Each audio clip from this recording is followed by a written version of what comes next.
I was declared a wanted person. My pictures were all over the media, pasted across the media. And then every day they're announcing that I'm a wanted person. I'm a wanted person, declared wanted like a criminal.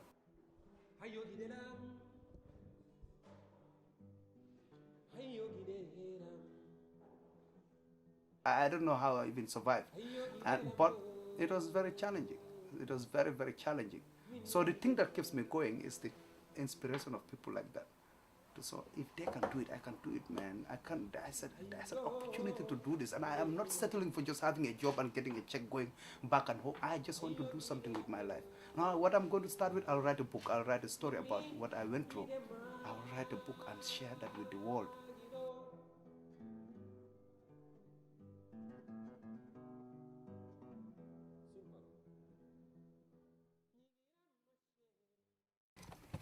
Quick, we gotta hurry.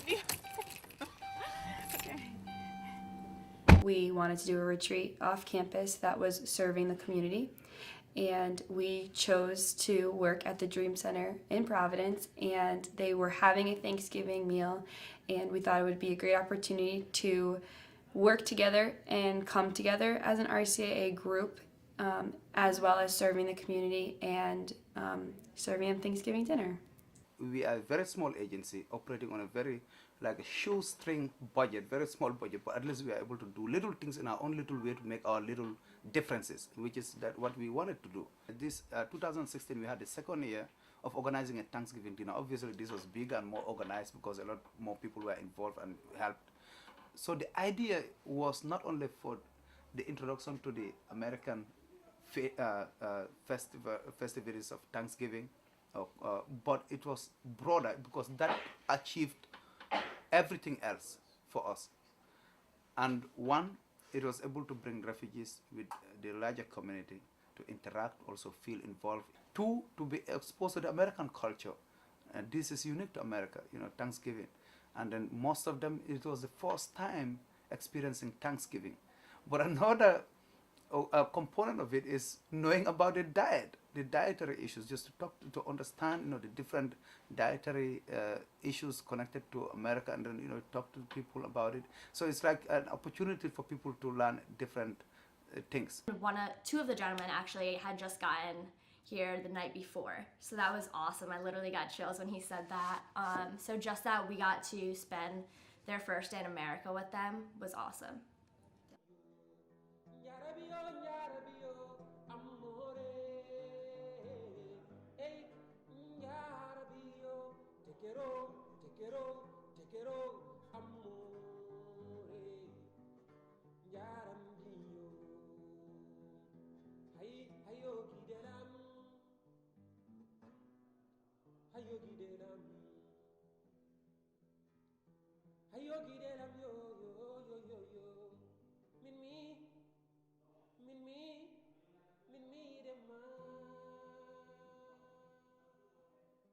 I came here as a refugee myself, and it's 9 years ago, 2007.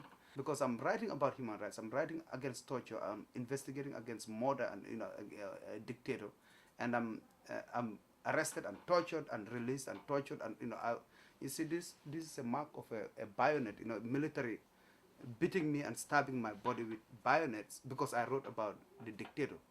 This is like 14 years now. It's still, the mark is still there from a bayonet, military torture. I lost the sense of sleep. I didn't know how to sleep. When I go to bed, I close my eyes, I'll start screaming because I'll see soldiers stabbing me with bayonets or chasing me with AK-47 guns. But I didn't know that these nightmares and flashbacks could be PTSD. Nobody told me about that. And then my landlord will be knocking the door every day. Will be knocking every night. My landlord will come to my studio apartment upstairs and he's preventing everybody in this building from sleeping. Why? What is wrong with you? I said, no, I'm sorry, I didn't know that I'm screaming. I mean, obviously, the term dream is to help people achieve that American dream because there are opportunities, there are possibilities, and there's a dream. And that is possible for refugees to build with their new life that they're starting in the U.S. I'm the student coordinator for the RCA group on campus, so this group is involved with allowing people to come into the Catholic Church who are interested in becoming Catholic. I think it helped to strengthen my faith because I remember before we went on the retreat, Father Dominic was like, look for God in them. And honestly, you just saw that through their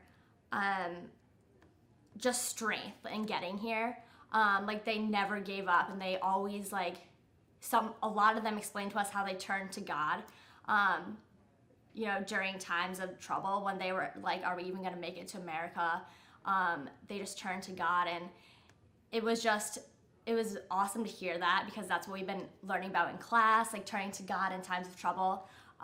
So just their stories and their faith, how their faith strengthened by coming to America. That was awesome. I'm very, very religious to the extent that my sense of spirituality saved me because in my own belief, you cannot commit suicide. You cannot kill a human being and you cannot commit suicide. And that is the only thing that saved me. But I didn't want to live. I wanted to die because I was suffering. It was just too much. I couldn't handle it. But I know I would not commit suicide. That's what saved me. Imagine people that don't have that spirit, that kind of sense of transcendence.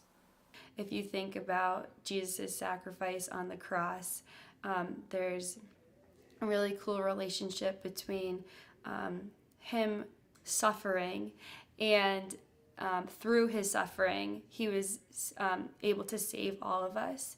And if you think about the refugees, the reason why they needed to be saved was because they were suffering in their home countries. So that parallel was drawn after we served there and we were able to meet the refugees face to face.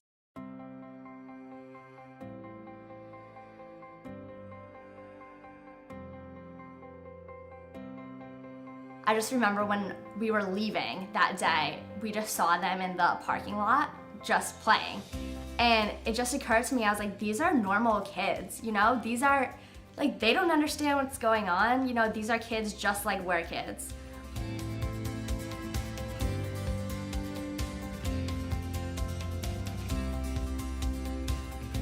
The kids were so cute, like, I don't know, they were just normal kids. You couldn't tell that they were any different from, you know, Americans, refugees, whatever. They were just so cute and running around and eating the food and everything, yeah.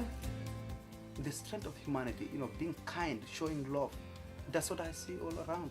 So for me, I feel welcome, I feel receiving, being the embodiment of the goodness of what people are capable of doing, the kindness of people.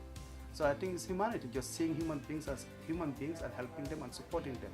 So that's what faith can do. I think I don't take the credit. People that did that for me and for people like me are the ones that deserve the credit.